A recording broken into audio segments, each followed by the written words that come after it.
All right, well, let's go. Thanks everybody for coming. We're going to be here for the next 2 hours, so buckle in and I'm going to try and get through the slides in 90 minutes and then we'll 90 minutes, maybe 100 minutes, and then we'll have some questions and answers and some orientation to some content. But today, the reason for this call, this reason for this webinar, as you have signed up, is I'm going to present what I have learned over 45 years of practice, particularly in the last 30 years of managing chronic complex illness. And what I realized over the years is, although I went through the standard medical training, the functional medicine training, the mind-body training, the spiritual training, went to India 3 times, etc., etc., etc., what I realized that there was no roadmap. And that was suitable. I mean, there's roadmaps, but there's no roadmap that's suitable. So I ended up inventing my own based on other people's shoulders, as you always do. You always build from other people. And I'm going to try and teach that to you today so that you, as a practitioner and you, as a patient, will have hopefully a reasonable roadmap to refer to when you consider your patient or you consider your own chronic complex illness. And I will be letting you know that this summary today is a summary of what I teach a 6 month course on the new medical curriculum. So this is a 90-minute synthesis and summary of that course, and I'll show you how to access that course at the end if you're interested. And hopefully you'll see the practicality of what I'm teaching today so that you as a practitioner can utilize it, make it practical, and you as a patient will have a roadmap to orientate yourself when you're considering the multiple diagnostic and therapeutic options that are available to you. So that's the purpose of today. Okay. So the content is the introduction, and then I'm going to go through these, explain it, expand it, give you the roadmaps, and then talk about some specific cell danger responses, the health cycle principles, etc., etc. So why is there a reason for a new medical curriculum? Well, just to synthesize some of my thoughts, just to bring it to a sort of a synthesis in the very beginning, up front. Most people, they know that there's chronic illnesses and there's chronic diseases and chronic symptoms and names given to anything, ICD-9 codes, et cetera, et cetera. But what is now emerging in the literature and in the practical, in the clinic, is that we all know now that 98.5% of most chronic illness has mitochondrial issues at the root of it. So what does that mean practically? How do you apply that theory that Robert Naviaux and Doug Wallace have taught us about? I'm going to try and explain that today. Why mitochondria at the root of most chronic disease is relevant. How to apply, practically and clinically, and how to make use of it. We've also got to expand the diagnostic and therapeutic model way beyond what we learned at med school and way beyond what we've learned at functional medicine and IFM. We've got to really broaden that diagnostic therapeutic model. And we've also got to start treating people for not just disease orientation, disease complexity, but also well-being and longevity. People are asking much more of us today than just, treat my eczema and treat my mold. They want to know how they can maximize their vitality, their meaning, their purpose, their spiritual practices. So we as healthcare providers should be able to give them a roadmap for that possibility. I hope to be able to show you what I mean by that today. The other major change in my understanding has been that, we've all gone through the pathology, disease, traditional medical, naturopathic school, chiropractic school model of medicine. We then jumped to nutrition, we jumped to functional medicine, but we were always working within a biochemical model of illness and disease. But there's been a huge shift into quantum and circadian biology where we now realize that biophysics, physics, light, energy, magnetism is the driver of the biochemical reactions. So what we knew as biochemistry, and we go and learn all the pathways, and we learn all the supplements that sort of plug into these biochemical pathways to correct them. None of them are wrong. But when we realize that physics is the driver behind the biochemistry, which I hope to teach you today, we have to shift our paradigm into a whole new way of thinking. And then the other piece that is hugely important, which is difficult to teach, but the doctor's whole occupation as a hero, as a medical personnel, with this whole series of expertise, knowledge, has to be shifted from the archetype of doctor as hero, a know-it-all, and know everything, to a doctor as a healer archetype. And that's a very different orientation to your patient. I won't have time to go into that today to a large extent, but it is covered in the courses that I teach, particularly the very first module, what it means to be a healer as opposed to a hero, and what it means for the patient to show up and then with a desire to activate their own latent healing potential by being educated and being shown salience, showing relevancy. If you understand these bits and pieces, here's how you can apply your therapeutic program to recovery. So it's creating salience, activating the healer within, and the doctor as an ally in this process, as a healer. It's a very different archetype than a doctor who knows thousands of peptides and thousands of exosomes and knows all these hormones and then just imposes that on a patient without really an interrelated context. So those are the reasons why I believe a new medical curriculum needs to be taught. And I'm attempting and have taught one cohort of doctors in the last year, and will be teaching a new cohort, or the course, which is now recorded, will be available for you to understand how to do this yourselves. So we all know these statistics. I'm not going to bore you with them, but chronic complex illness is epidemic. We all know this, from 6% to 60%, consuming all the healthcare costs, and this epidemic of obesity and erectile dysfunction and autoimmunity and autism. I mean, we know all these horrifying statistics, yeah? And most importantly, we now know that life expectancy is in decline. So this is for the first time in our history. And our modern way of life and our healthcare systems are not working. Well, I mean, it's pretty obvious. A little progress is being made in understanding chronic health conditions, and let alone treating them. The paradigm we've got is pretty obsolete. And those of you who showed up to this call, I think, are living testimonies to how difficult it is to apply that old paradigm to complexity that we now face. Time Magazine, why is cancer striking us so young? We've all got our theories, but there's multiple causations, multiple reasons. And so, without any partisan approach, RFK made quite an interesting statement, I thought. He said, I don't know where he said this, but it's please don't apply partisan preferences to me. I'm just quoting. I thought it was a good quote. 20,000 generations of human beings that have lived on this planet before us, the primary biological and spiritual drive has been to make sure that the kids were safe, right? That's true if you think about it. We're always working, most of us, or many of us who have, you know, families and so forth, are trying to secure the future for our children. And RFK, he says it's extraordinary today that profit-making corporations have used their capacity to control our government and to control the media that turn us against that most fundamental biological drive. He's referring to big pharma, he's referring to food, he's referring to the co-option of agriculture. So he says, we're destroying our kids, and we're doing it because we're being manipulated to do it through the institutions of government. And these companies have been allowed through the profit motive to destroy everything that we value. And we have now become the worst country in the world, referring to the USA, on the key metric by which every success of a nation can be measured, which is, are we giving our children a chance to live better lives than we did?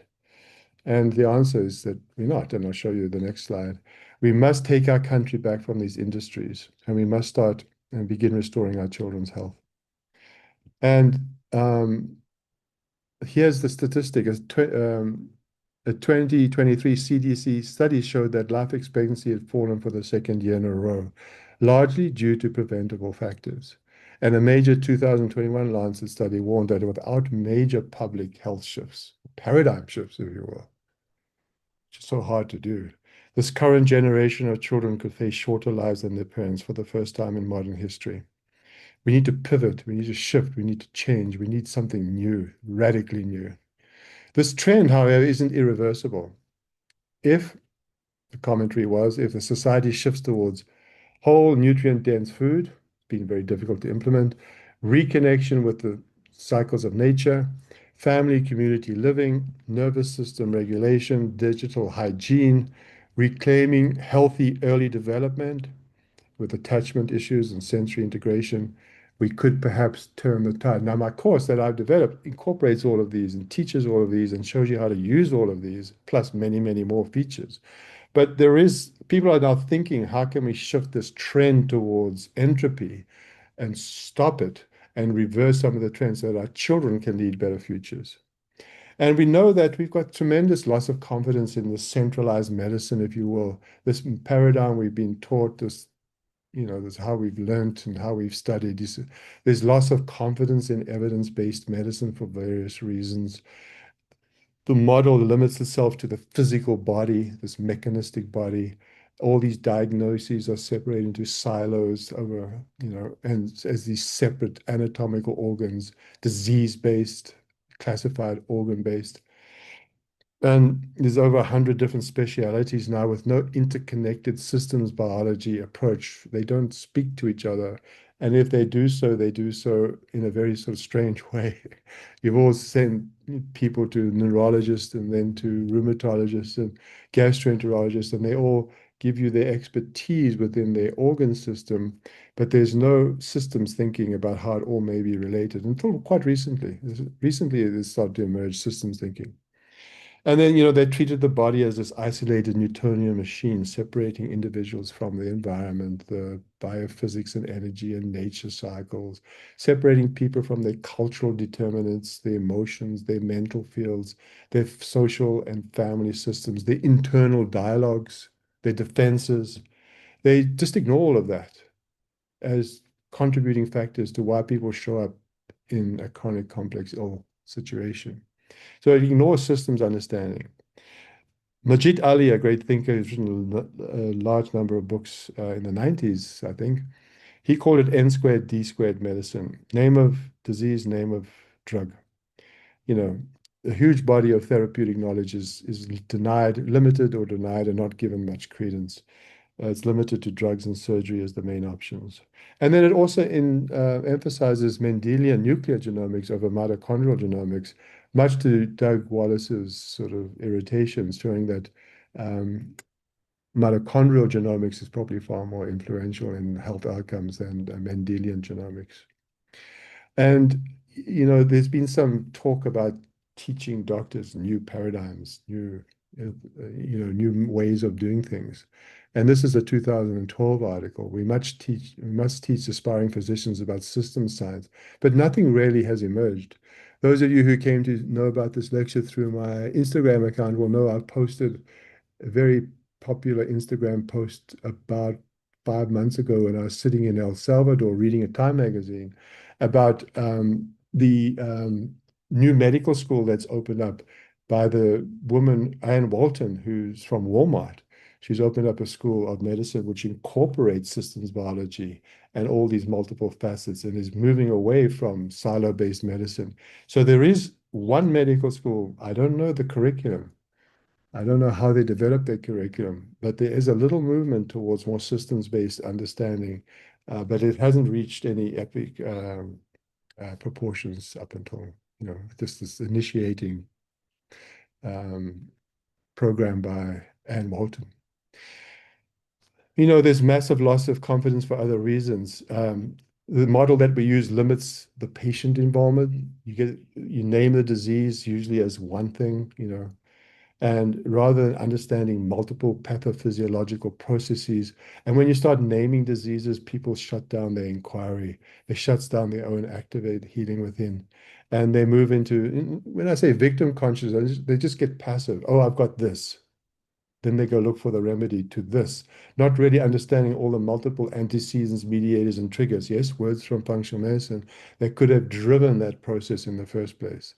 Patient advocacy is huge, and that is going to be how we study patient advocacy, how we empower patients to really get to understand their pathophysiological processes is a huge movement in medicine which needs a lot more attention. And also people, they separate cause and effect. They don't look at all these environmental factors and dentistry and trauma. And I mean, they pay lip service to us, but they don't really have a practical approach to it. I hope to introduce to you a practical approach, how we use all of that data and make it practical in approaching in the clinic setting a patient who sits in front of you and for which you take a 2 or 3 hour history trying to work all this stuff out.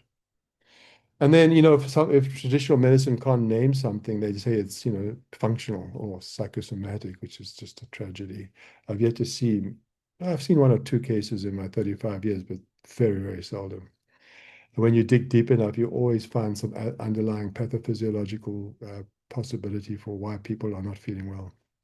It also ignores different stages and states of consciousness. People may be psychologically, undergoing some spiritual emergencies, or in the Sangoma tradition, from which I'm from South Africa, where the Sangoma traditional healer tradition is huge. People who are called to the Sangoma vocation often undergo this sort of strange illnesses of psychological and physical health problems, which can't be treated by traditional medicine. And they have dream states that are altered and they have physical symptoms that are altered, but it's usually just an entry into a calling for some vocation as a traditional healer. And they use there's a whole cartography of that approach that needs to be understood from traditional healing paradigms. And our paradigm, is got a lot of criticism because the doctor healer patient archetype isn't really examined and given sort of the seriousness that needs to be given. When I say serious, I don't mean like morbid seriousness, but we got to understand this doctor patient healing archetype, which is so complicated. When doctors rush in all knowing and telling people what they should be doing without any sort of feedback and any listening and any reciprocation, or without even acknowledging the healthy part of the individual, we can get into serious trouble. And so we need to teach this. We need to teach what a new healer-patient relationship looks like. Here's this all in your head thing. It's a phrase used, this awful epidemic. Also, we also aware that medical errors are the third, if not the leading cause of death. I mean, these are statistics that are published over and over again in JAMA and elsewhere. We're also aware of political censorship of medical narratives. We just come through an awful period where who knows what the truth is? It's so complicated. I've sat trying to listen, trying to work it out for myself, and I tell you, it's very difficult because you never know. You've got your people that you listen to, and you've got your people you don't listen to, and then you're never sure. And then you've got your heroes and you've got your villains. And to get to the bottom of some of this data, it takes 8 hours a day, 7 days a week just to get somewhere. So it's problematic. And we know that big pharma and the food industries control all the health spending dollars, and lobbyists are really controlling how things are done. And you know, there's awareness, an ever-emerging awareness that we are living totally disconnected lives from the rhythms of nature. Yes, we sort of say, oh, get our blue light blocking glasses, as you can see, or get yourself a photobiomodulation machine, but that's not the answer. We are indoors, we ignore circadian rhythms, we turn on the light, we watch Netflix, we got EMFs, we got our router next to our bed, we got LED overhead light, we got our cell phones, we've got microclimates with our fridge. We get in the middle of winter in Canada in December, we eat our avocado, which we've imported from Mexico.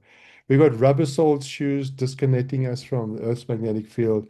We use slather on the sunscreen creams. We use sunglasses.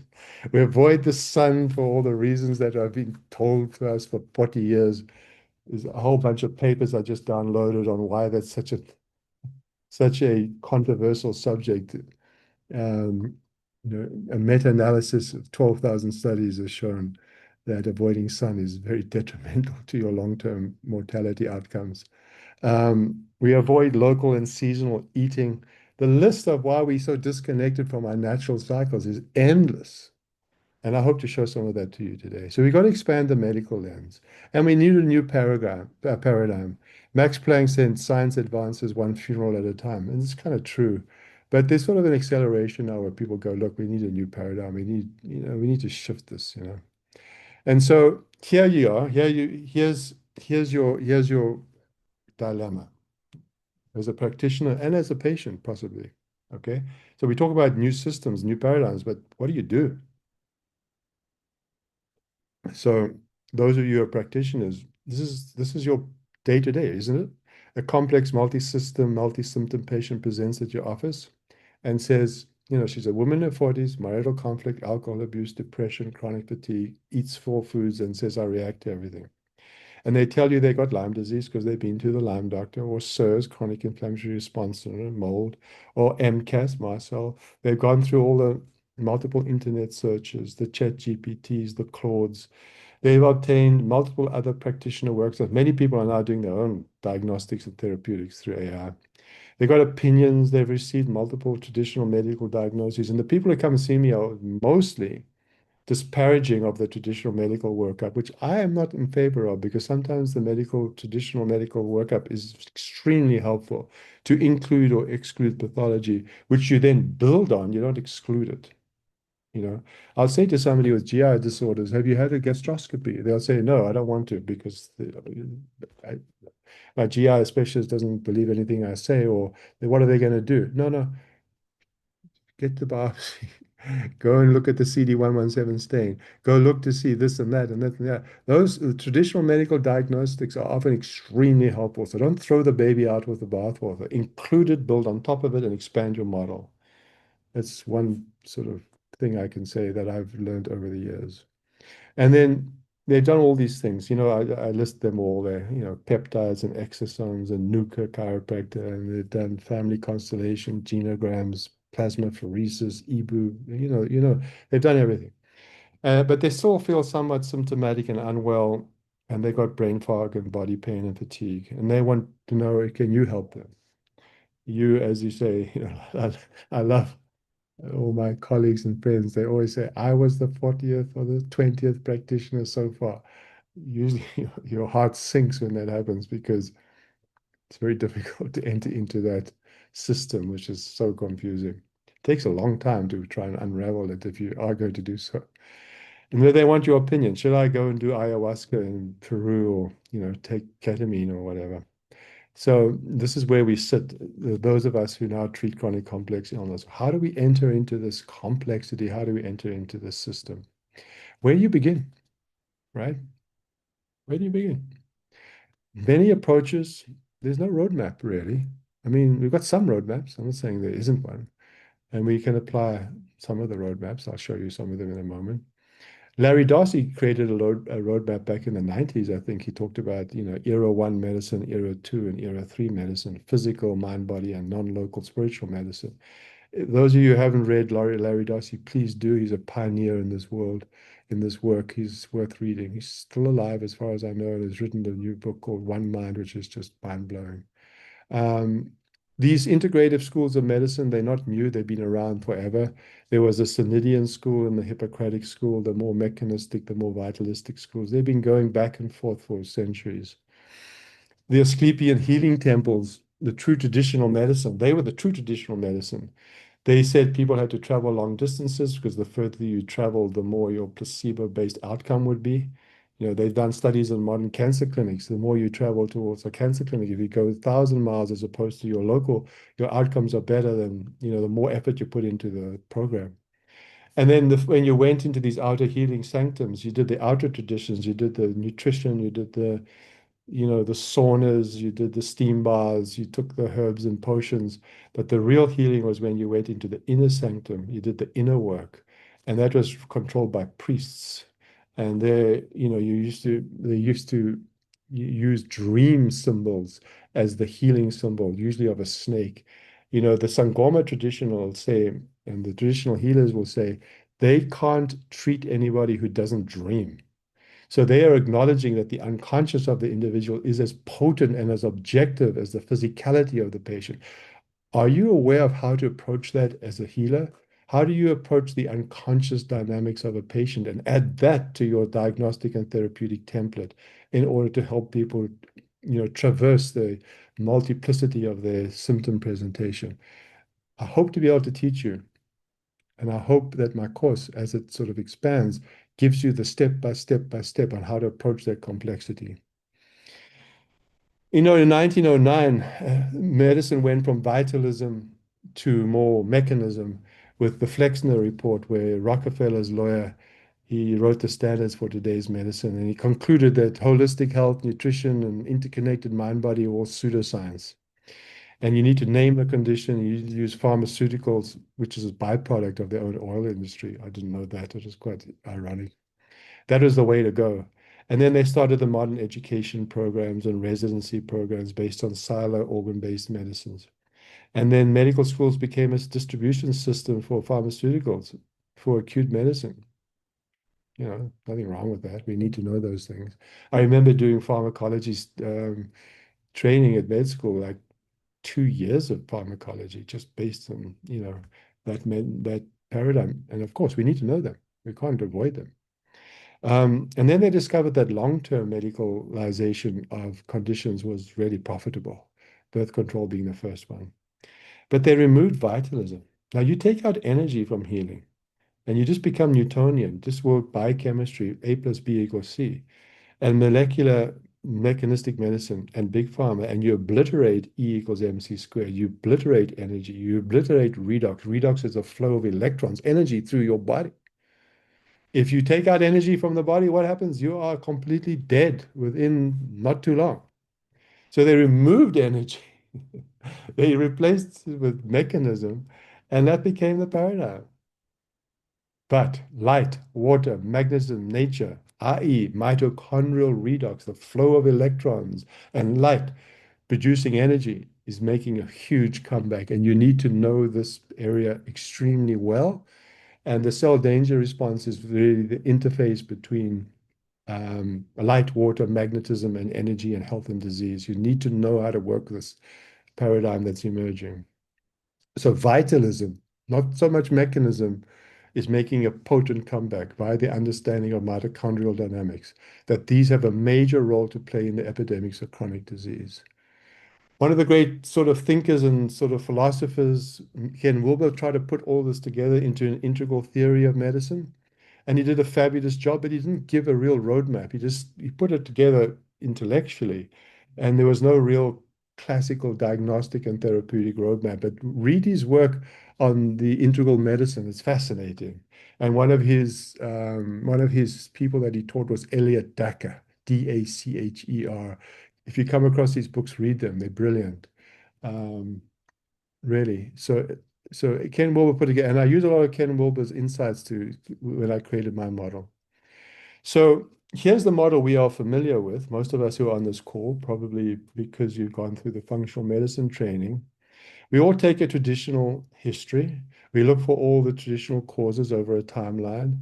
We create this timeline. We posit working hypothesis and differential diagnoses. Then we go send all our functional medicine and traditional medical tests. And then we start treatment protocols.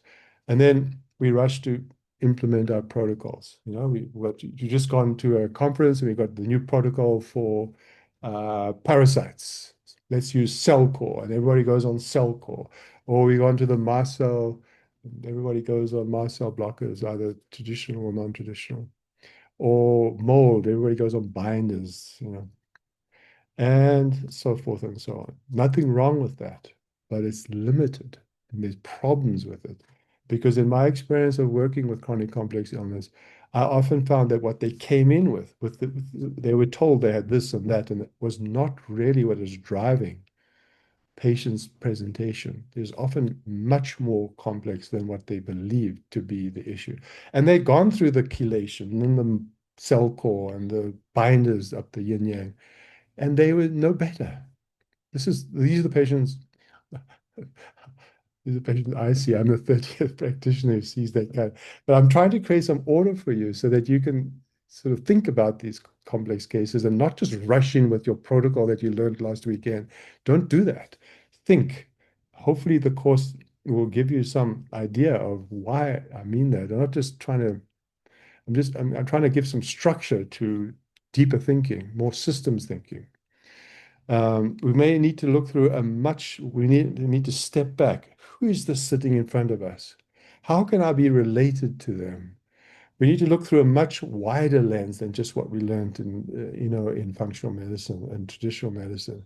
And I need to ask ourselves, what story is being asked? What is story is being asked to be told? What is the narrative of this person? What is asking to emerge? What are the symptoms telling us? Are the symptoms teleological? Do they have meaning? Are they pointing us into what is silent and what needs to be made conscious? We need to have a much wider lens and not just rush in as hero with protocols. Please don't do that. Think much more about who's in front of you and take the time to really understand the doctor as healer, patient dynamic in a much more sensitive way. So a more complete roadmap doesn't only look at what treatments to use, but must ask what is it about all the approaches that can be applied to healing, where the doctor, the patient, the individual, the collective, the conscious and unconscious dynamics of the patient and doctor, the wounded healer, if you will, the stages and states of consciousness of the patient, where vitalism, energy, and mechanism are included, where sickness and wellness are included. And the healer and the patient together have a roadmap to follow. That's the real common sort of outcome is what roadmap do we use? This is theoretical, but give me a roadmap. How do I put this together? I hope to show you by the end of today. And you being aware that there'll be multiple risk factors affecting all these layers and levels, and there'll be many different diagnostic and therapeutic options. Please stay open to multiple diagnostic options. Never sort of concretize into one or two. It's mold, it's Lyme, it's parasites. Don't do that. It may be, but if you take a history across all the layers and levels of the human being's presentation, you'll find that may be a player, but there's something behind it that is far more relevant if you take the right history. So we've got to heal beyond biology. So we as doctors are used to this, this sort of scenario. The first possibility of healing is when we sit in front of a patient, they tell you they've got this and they want to get rid of it. Okay, fine. We all went through that. We go through those phases. And you subscribe to the consensual reality that perpetuates ongoing cycle of symptom diagnosis and remedy. The disease or the symptom fell out of the sky. People had nothing to do with it. Get rid of it. Don't charge me too much money. Don't make sure I don't have to do too many things. And please, can I be better tomorrow? This is one possibility of healing. There's very little chance of activating the healer within. Now, the definition of a quack is somebody who does that, who treats symptoms, you know, irony of it, quackery. Or how many of you have been called quacks by some of your more sort of your colleagues who are less sympathetic to this paradigm than you? And then the second possibility of healing from patients is that those who look at physical symptoms as a larger inquiry, they use symptoms as entry points. I've got these symptoms now. Now what? What do I do? They ask deeper questions.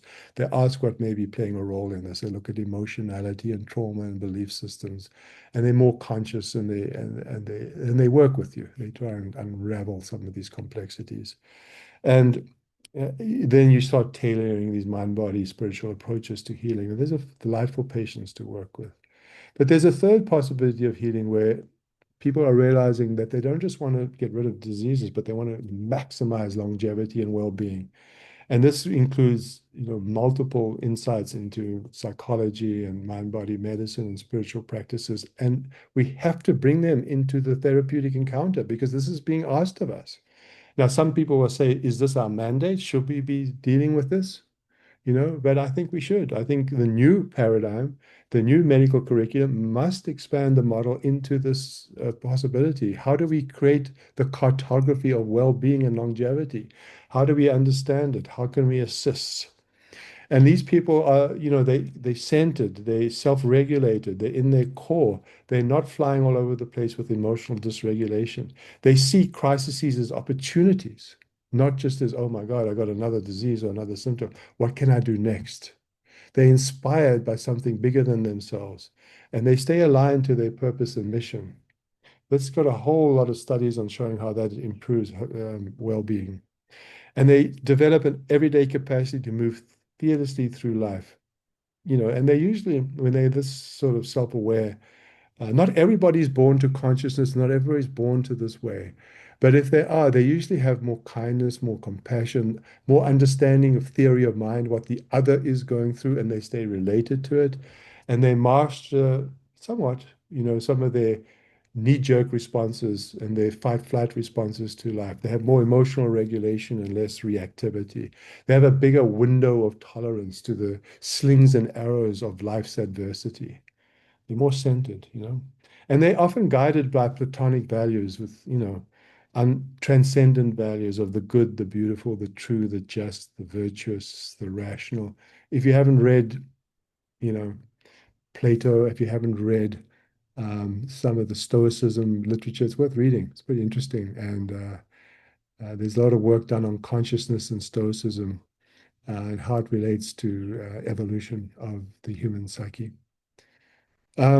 Alistair Cunningham wrote a beautiful book on cancer, and he said, the qualities of cancer survivors are those who undergo spontaneous remissions. They open to change, they commit, their deep sense of themselves, they have autonomy, integration, as opposed to the so-called cancer patient who's depressed and reacts to stress and they suppress emotions and have coping styles characterized by a tendency to defer their own needs to the needs of others. And they often have what's called projection of will. You fix me, I'm going to sit here doing exactly what I've done my whole life, and your treatment better work. And if it doesn't, you to blame. That is not how you undergo mastery. And so you've got this high level wellness as opposed to the disease paradigm.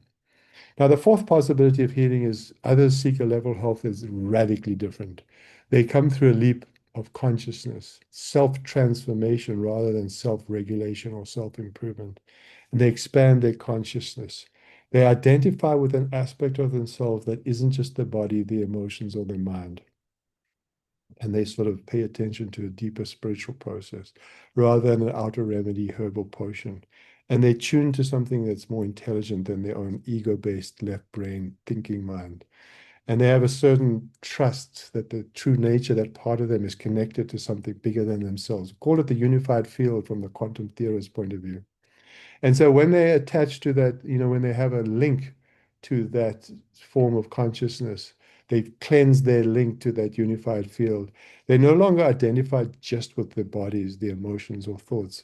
And then often they have a sort of very philosophical understanding of death, and it's different. It's a different flavor. I've had patients who've died from stage 4 breast cancer perfectly healed, not a paradox, but they have a relationship with their core self that is transcendent to their body, and they centered in that self.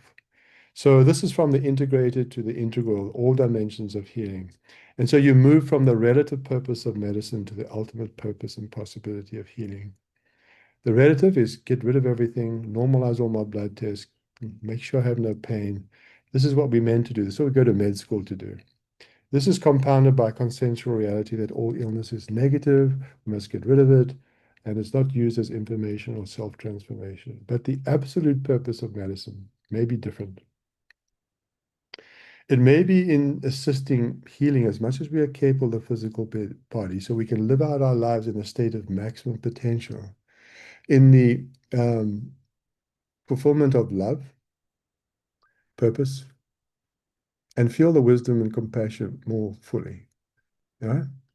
And they achieve it not by medicating something, but by using it as a feedback mechanism to let us know where they need to become more conscious, where they need to pay more attention, where they need to look into the unconscious possibility as to what is being asked of them, right? To assist in creating a culture where that is encouraged, and then cleanse our connection to some unified field, which, grand organized design is the word used, or one mind, as Larry Dossey calls it, to which we're all connected.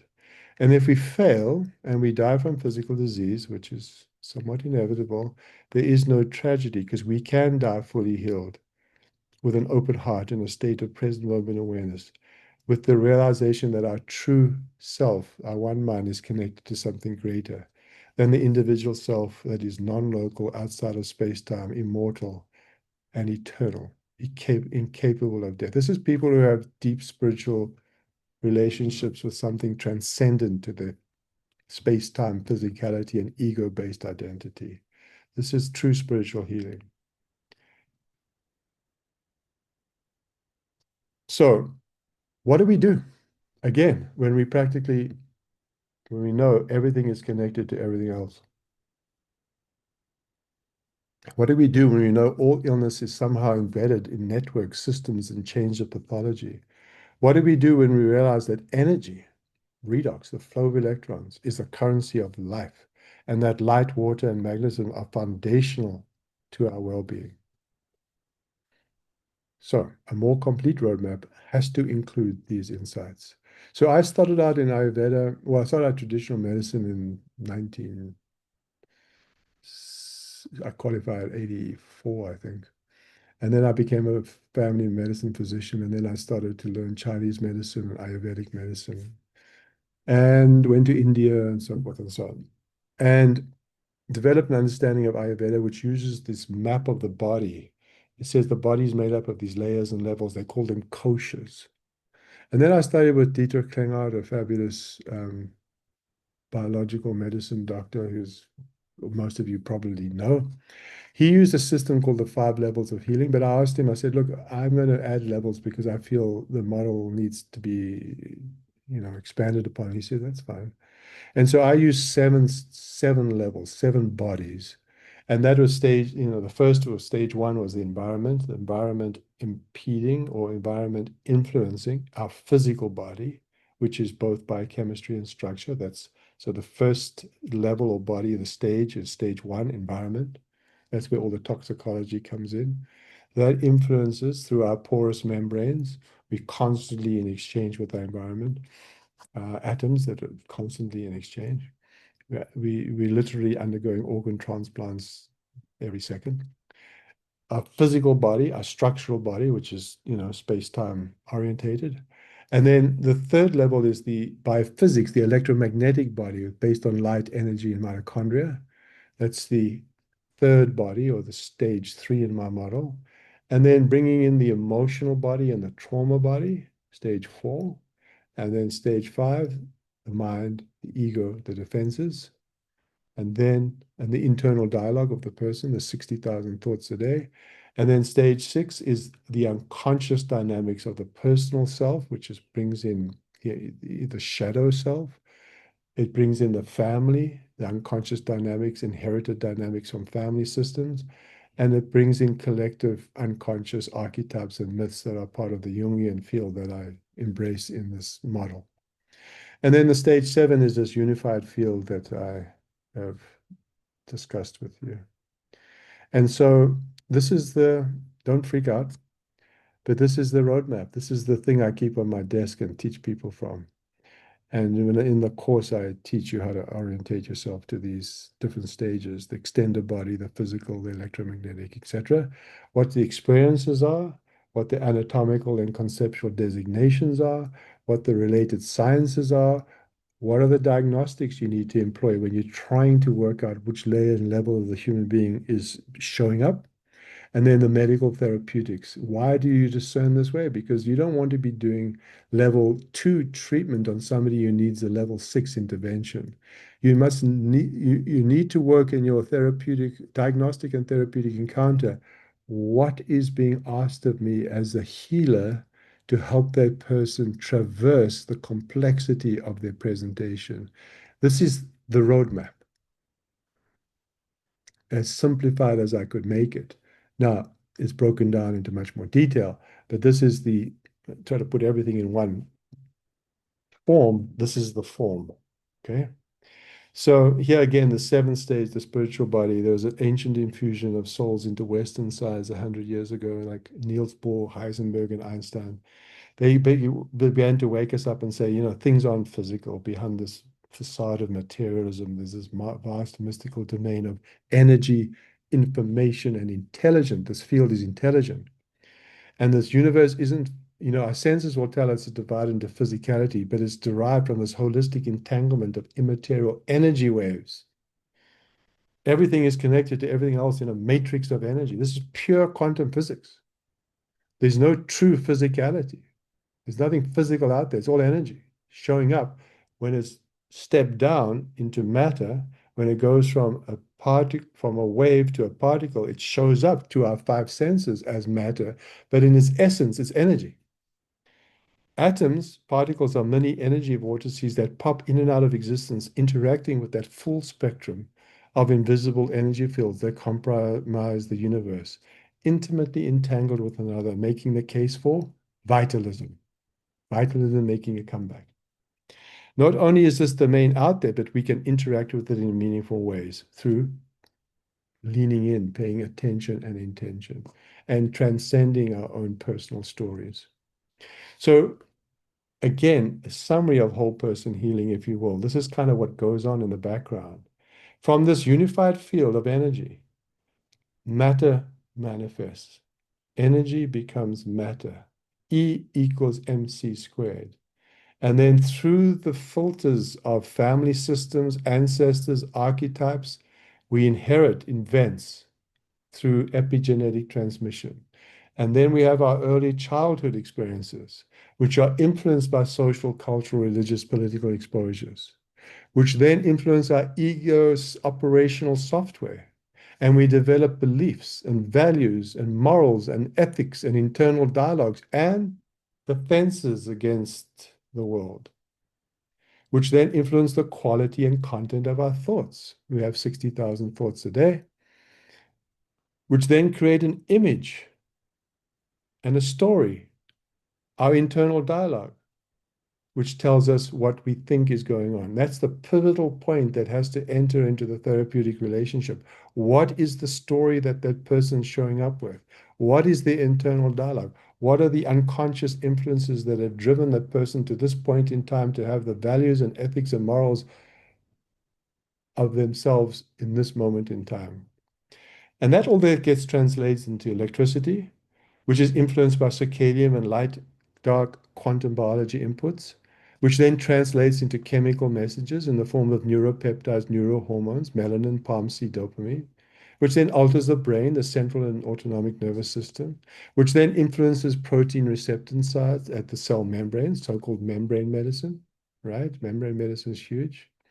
That allows transmission of information into the nucleus of the cell and the mitochondrial DNA influences mitochondrial DNA. And toxins can attach to mitochondrial DNA, interfering with mitochondrial DNA expression, which then encodes specific genes to translate proteins, which can lead to protein misfolding, huge in some chronic neurodevelopmental diseases. That transforms into enzymes, neuropeptides, immunoglobulins, hormones, and connective tissue, which becomes you. You beat your heart, breathes your lungs, procreates your offspring, and heals your tissues.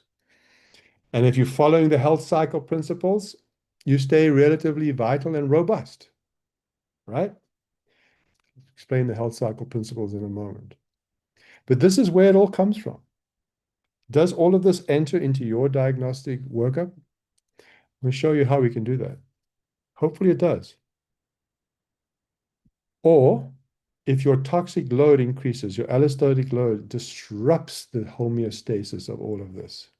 If you have absence of full light, if you have poor food, if you've got nutritional deficiencies, you've got metabolic, inflammatory, neuroendocrine, immune dysregulations, the mitochondria, which are the sensing organelles, lose energy. We'll explain this all in a moment. The mitochondrial heteroplasmy, they undergo changes and they produce less energy, less vitalism. That then creates your symptoms and diseases because the toxic load is destroying redox, electron flow through the mitochondria. That's at the root of most chronic disease. And you, as clinicians and patients, must understand this if you're going to have a chance of turning it around and what to do about it. So, genes, nuclear, and mitochondria express all incoming data from multiple systems, which then creates symptoms.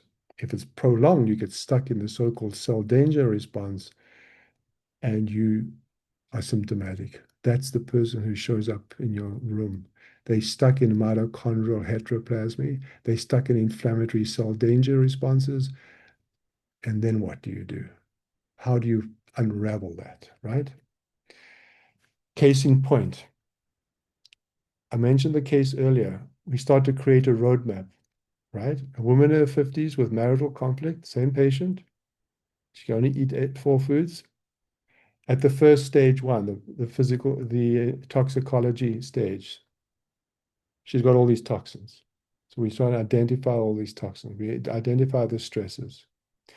Stage two, we look at biochemistry, we look at food, we look at the gut, we look at methylation, we look at neurotransmitters, we look at sleep apnea, we look at protein deficiencies, we look at metabolic changes. Functional medicine practice to the T. Stage two, level two, physical body two. We also look at structural issues, lymphatics, structure, et cetera, but that's another discussion. Stage three, we look at energy dynamics. We look at mitochondrial flow.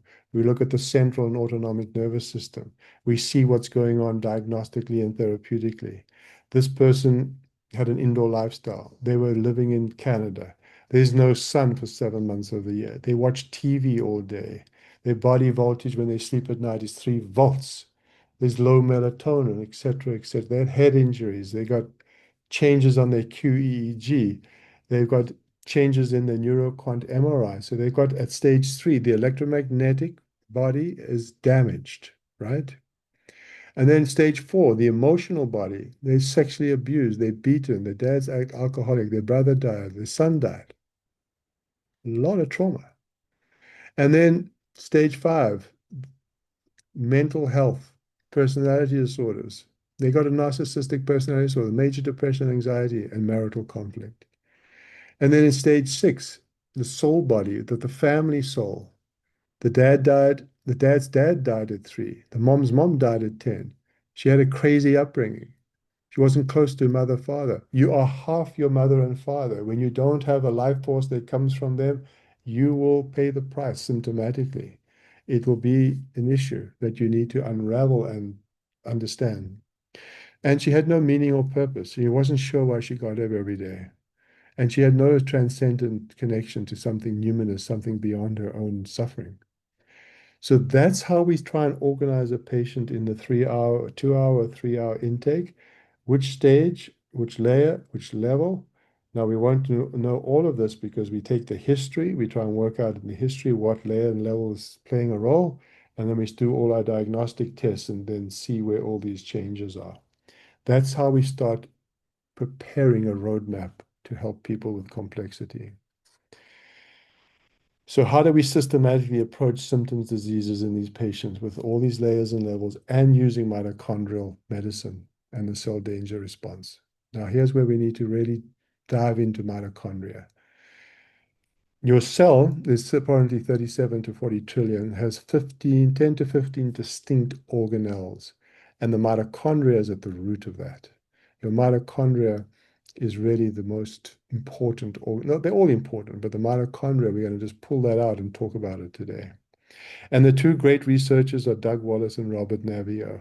It's Robert Naviaux's model that I use most often clinically, but Doug Wallace's academic understanding of mitochondrial heteroplasmy, which is mitochondrial DNA destruction and inefficiency in redox or electron flow, is really, he's considered the pioneering academic in mitochondrial medicine. So those are the two people that have influenced my understanding, Robert Naviaux more than Doug Wallace. So what do the mitochondria do? There's multiple functions of the mitochondria. I don't want to go into them because it's not the purpose of this lecture. I do go into this in my course, but for today, it's just, it does many things. You know, it metabolizes fats and proteins, etc. It does many things. And one of the most important things that it does is facilitates water formation and electrochemical gradient utilization inside the mitochondria. They maintain this electrochemical gradient across the inner membrane, crucial for the most important function, or second most important function, ATP. So ATP is energy, adenosine triphosphate. We all want ATP, just like we all want dopamine, we all want a lot of ATP, right? And so The mitochondria facilitates the separation of charges needed to structure water in this easy zone. It's a gel-like form of water next to this mitochondrial membrane. Mitochondria has got an outer membrane and an inner membrane. On the inner membrane, all this magic happens. The mitochondrial inner membrane is where you got these complexes where hydrogen ions are produced and electrons are made that cause the ATP to be produced and cause infrared light to be produced. Infrared light radiation as a byproduct of metabolic processes. So mitochondria, from that perspective, are hugely important. So the main thing we want to know that mitochondria make energy called oxidative phosphorylation. They transmit raw materials, glucose and oxygen, that input into our body through food via electron flow on the inner membrane into ATP, which the body uses as fuel. And mitochondria are at the hub of this wheel of metabolism. And there are many proteins to help do that, increasing energy. Number one, most important function. But here's where mitochondrial medicine has risen up. The second most important function of mitochondria, in fact, some will say the most important function, is the mitochondria play a huge role in sensing danger. When the toxic load exceeds the defenses, it triggers the cell danger response. And the cell danger response is an inflammatory response, which is protective. And it pulls the energy away, and the mitochondria reduce energy. The person then goes through fatigue, brain fog, and multiple symptoms because the intent of the cell danger response is to get the patient out of the danger that's causing the trouble. So the mitochondria are literally the canaries in the coal mine looking for trouble. And when the trouble is too much, they shut you down. And most chronic diseases are due to that mechanism. If the threat goes beyond your cell's natural capacity to ensure homeostasis and regulation, it will trigger the cell danger response, turn down energy, withdraw it. Hypometabolic, oxidative stress, symptoms, sickness, fatigue, brain fog. What do most people present with? Sickness, fatigue, brain fog, inflammation. Mitochondria at the root of it. So for ATP, just for the ATP side, the first function, we got these cells. The body can't store ATP, so it makes a whole lot of it. 4.25 watts of energy, the equivalent of an AA battery in your cell. The body has to turn over ATP daily. And the mitochondrial pump proteins along the inner membrane. Now, remember, the inner cell membrane is made up of phospholipids. All of us, we talk about phosphatidylcholine, phosphatidylserine, phosphatidylethylamine, phosphatidylinositol. We take body bio-PC, we take body bio-balance. Well, why? To repair the cell membrane, which is fatty acid in origin, in makeup. So on that inner mitochondrial membrane, these electrons, the electron complex, they transmit energy. They transmit electrons. And they generate an electric charge with the power over a few nanometers of a bolt of lightning. It's amazing. Now, Nick Lane, in his book Power, Sex, and Suicide, that's his comment. There's a massive amounts of energy being produced in the inner mitochondrial membrane, right? We are fantastic energy machines. We are converting 10,000 times more energy than the sun every second. We are literally solar panels that are transmitting sun into energy. Why do we all get so sick in winter? Why? Because our solar panel runs out, runs down. That's why we tell patients now, what is the most cardinal feature that we say to patients? Relocate, relocate, relocate. If you're in northern latitudes and you're going down and you've got all these symptoms, you have to go to where the sun is. You have to recharge your solar panel. It's based on this. It's not esoteric. It's not glib. It's a fact. We are literally sun transmuting ATP making machines. Jack Kruse, one of the greatest exponents, one of the smartest people out there on this whole dynamic, he says 70% of energy in electron flow, your well-being, is generated through light, water, and magnetism. And only 30% is through oxidative phosphorylation and through food. We all in functional medicine, all about the food, is shifting now to light water magnetism and the way we should be embroiled in the nature cycles to turn on these factors to create the energy that we miss so much in chronic disease. Now, Philip Curian did this nice paper in this Science um, Advances in March 2025. He said, you know, all those molecular reactions you occur, 10, 100,000 biochemical reactions in each cell per second, those are all organized through light at a subatomic quantum level by quantum coherence. Energy traveling through the body in picoseconds, 1 trillionth of a second. Those photons radiate from our cells, carrying information much faster than neurons and orchestrate our biochemistry. Electron flow through biophotons is everything. We've got to build that charge back. And what destroys that charge? Man-made electrical fields that are imposed on the natural cycles. Jack Kruse says, we're heading for the sixth extinction, and what's going to be causing it? Man-made, non-native EMFs. And there are thousands of studies backing up the biophysical toxicology of electromagnetic fields on human physiology. People will tell you there are no studies. Do not listen to that. Some of the lectures we give, we show you the science, showing the biophysical effects. There's over 5,000 studies recently, and that is 2 years ago, so there must be more, showing the biophysical effects of non-native EMFs on human beings. So don't fall for that. There's no studies nonsense. So for ATP, severe or prolonged stress injury decreases the electron flow and forces a relocation of cellular resources for survival. If there's a drop in energy, not enough to meet minimal requirements, your mitochondria will see energy drop as a threat to health. So when the energy drops, it's a threat.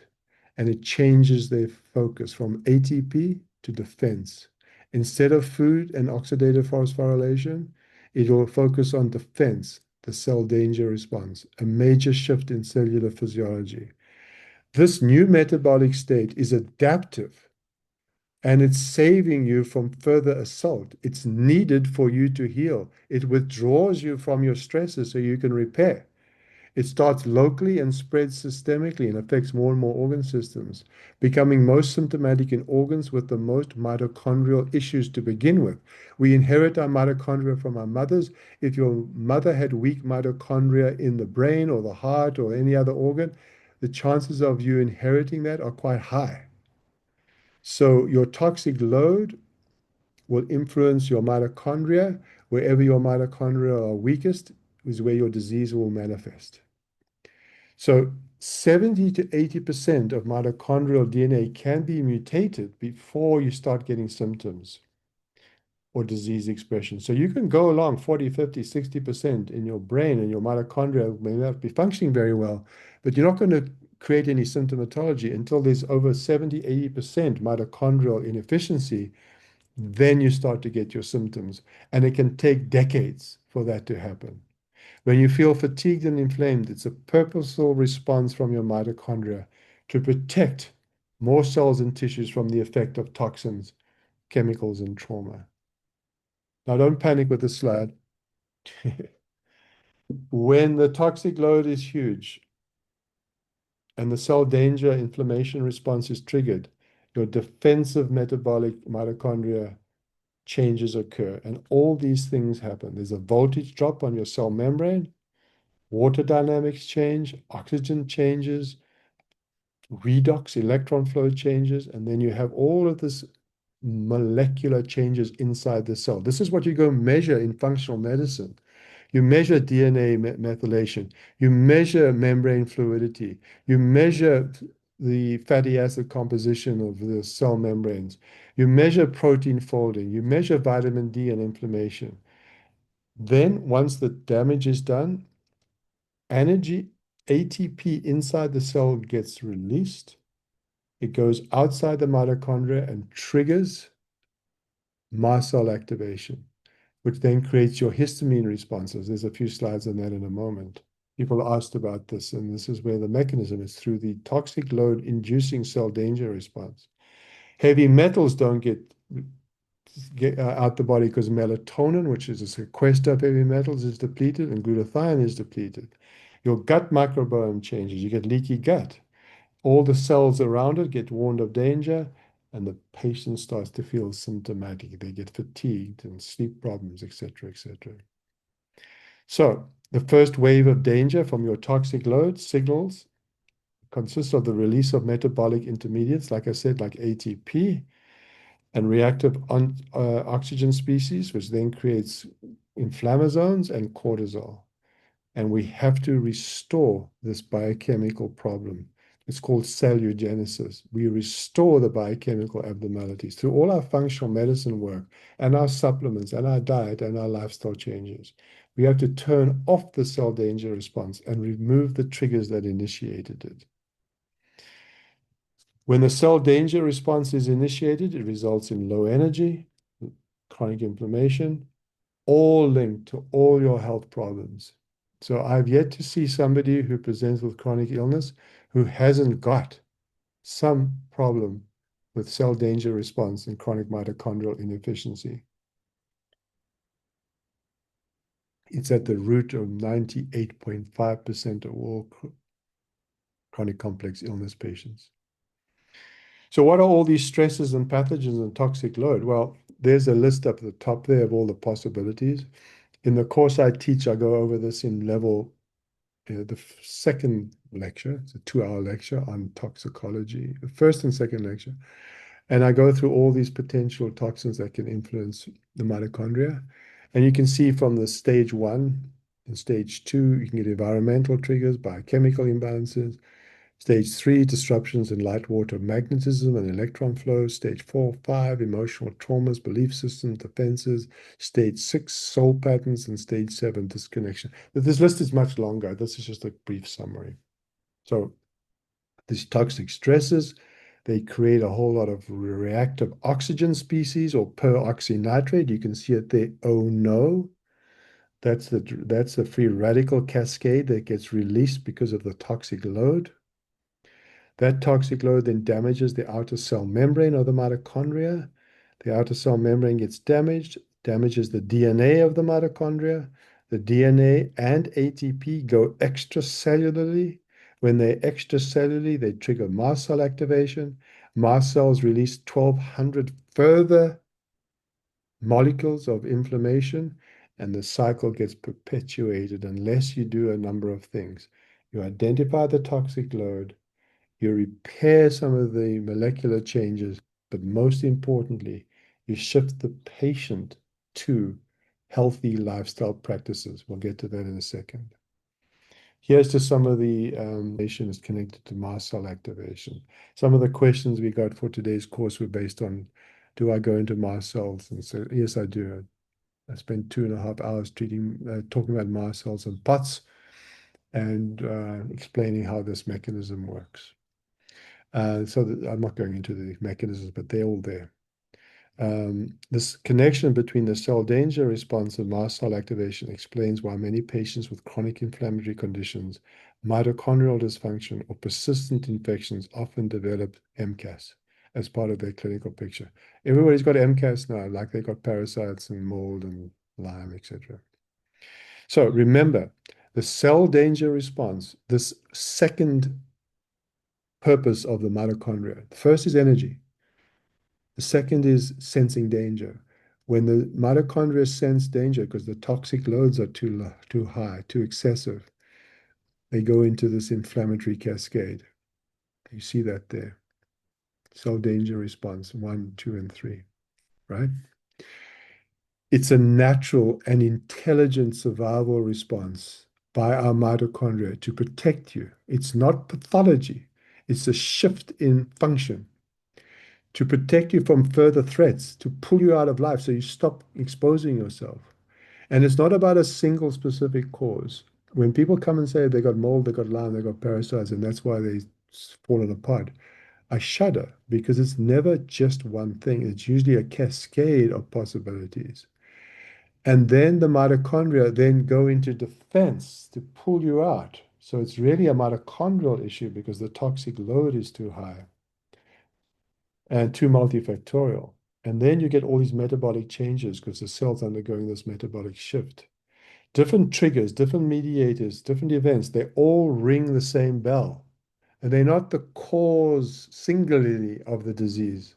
They trigger it, but they're not the problem. The problem is the mitochondria stuck in this inflammatory cascade. The common factor is the defensive cell danger response. And that cell danger response changes nutrients, hormones, fats, lipids, but it does so on purpose. It's evolutionary, it's protective. Chronic illnesses are caused by this biological response to an injury, not the original agent of injury. When it's stuck, however, in one area of the healing cycle, there's three cycles, cell danger one, two, and three. I'll explain those in a minute. You get frozen there and you're unable to adapt, and you generate over 100 different diseases or symptom complexes. Most of the people with chronic complex illness are stuck in the cell danger response one. Most, some two, some three, but most in cell danger response one. But remember, it's not pathology. The cell danger response is the healthy way our bodies heal after injury. So if you think of it from that point of view, your task is to determine the toxic load, the molecular changes that have occurred, what inputs are needed to turn that person from an inflammatory response back to a healing response. But I'll show you in the next. The most important therapeutic input is the health cycle healing principles that you need to introduce to your patients. Without them, your chances of success are very diminished. Remember the cell danger. You see our model here. We've got all these diseases in the top here, autism, MASL, ME, CFS, Parkinson's, et cetera, et cetera. This is the silo approach, the organ approach. But underneath it, systems biology compared across. At its root, chronic disease is a result of recurrent systems abnormality, failure to complete the healing cycle, staying stuck in the inflammatory cycle. So, the cell danger response, the purpose is to neutralize the threat, replace the damaged cells with new cells, wall off any further infections to prevent further spread. When it remains active, even after the threat is neutralized, chronic health issues ensue. Many people present stuck in the cell danger response and have been for years and have done all the treatments, the mold, the chelation, the parasites, and everything. They go from pillar to post, from practitioner to practitioner. Nothing works. Usually because they're treating at the wrong layer, the wrong level, and they've gone into the wrong hierarchy of therapeutic insight and treatment. They need to understand where you enter into this diagnostic therapeutic map. And you don't just go in with your latest protocol you've learned at your latest course. You've got to understand the human being in front of you. Understanding it through cell danger response by biophysics and biochemistry. Once you understand it that way, you can then coax the person through the healing response. There's three phases to the cell danger response. I'm not going to go into these. I do this in the course, but it's not important. The first phase is just the inflammatory response phase, where the immune system gets activated. The second is where you start to grow and repair. This is where all your exosomes and stem cells get secreted, trying to get you out of it. Don't go giving exosomes and stem cells when patients present from the first visit, hoping you're going to get them out of this inflammation. It won't work. And then the recovery phase is anti-inflammatory and symptoms go down, the patient restores some resilience, and cells to cells start communicating again, and you get out of this frozen response. And then here's just a summary of those three slides. And then many diseases, Robert Navio's work, he classified diseases into cell danger one, two, or three.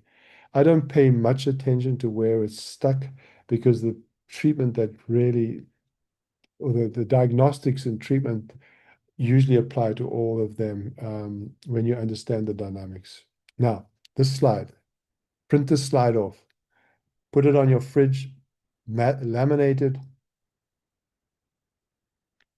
teach your patients from this slide. And you as patients know this slide. If you know the slide, you've got a roadmap that you can use. So what does the slide mean? Okay. Top, stresses, pathogens, and triggers. There's all your functional medicine. You go look for your parasites, your Lyme, your mold, your food, your gut. You do that. Nothing wrong with that.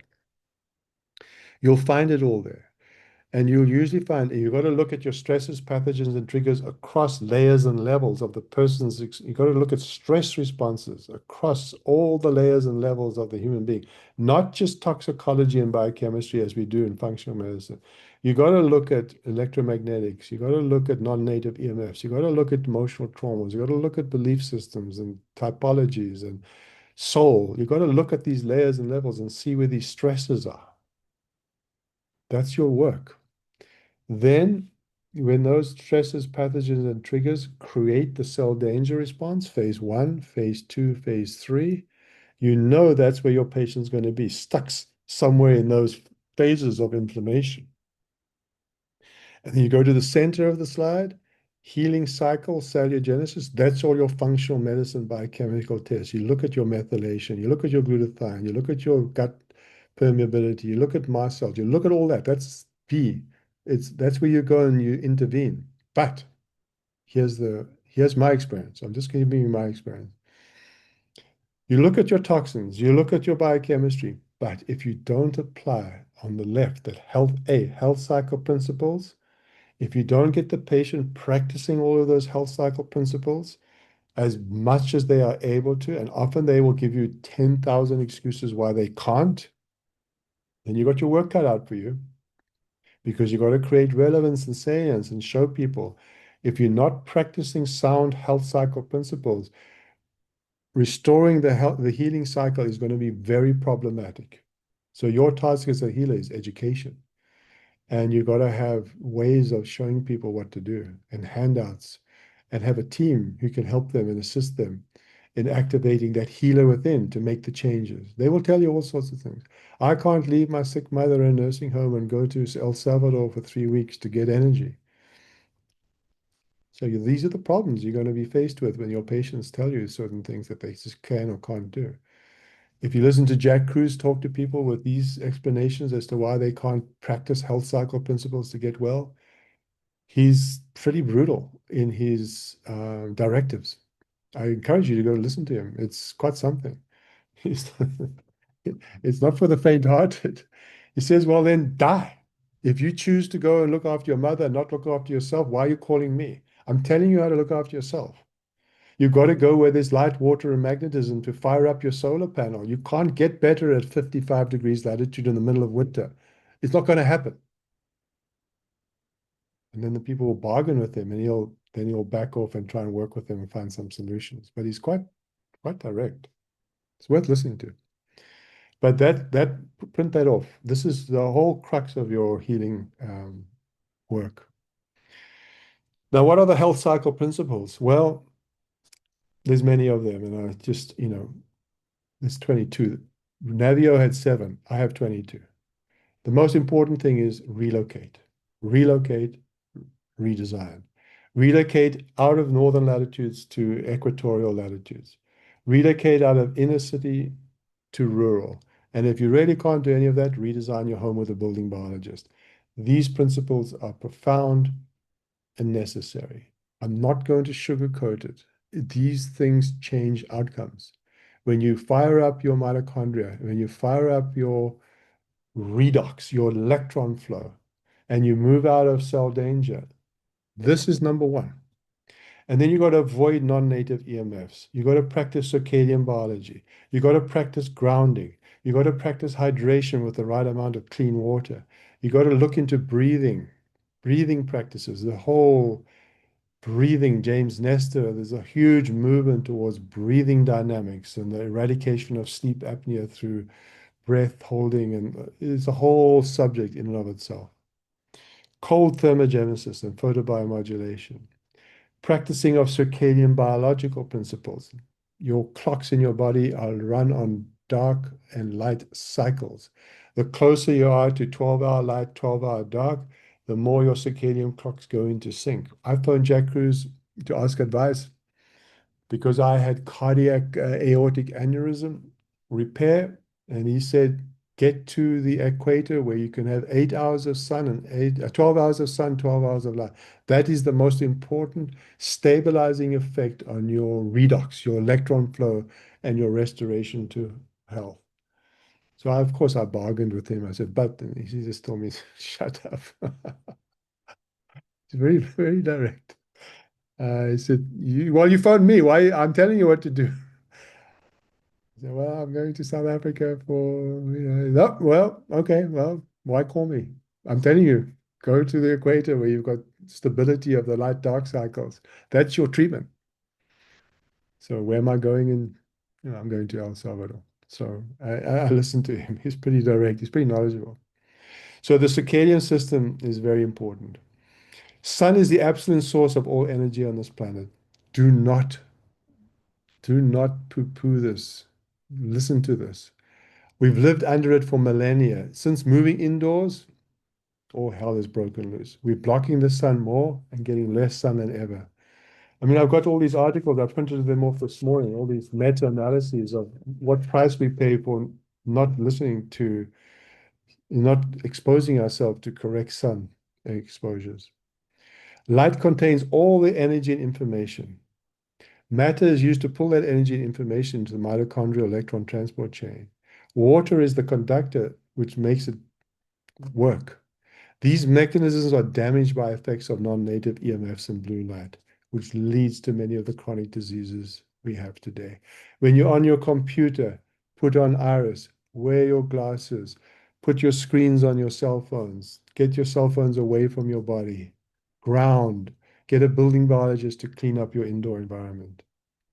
And then there's other principles to the health cycle principle. Most people who present with chronic complex illness are traumatized and they have heightened amygdala.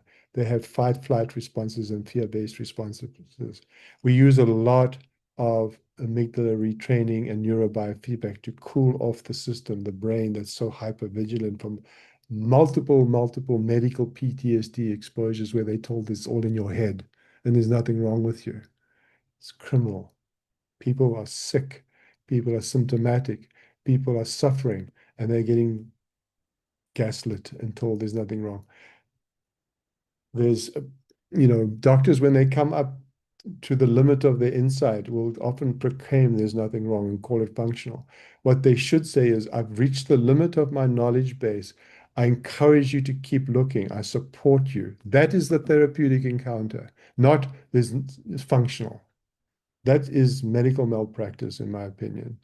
I, look, there are functional issues, but they're very few and far between. Even the functional issue that I last treated turned out to be Bartonella based on poor circadian principle because they lived up in Alaska and they had very poor circadian cycles.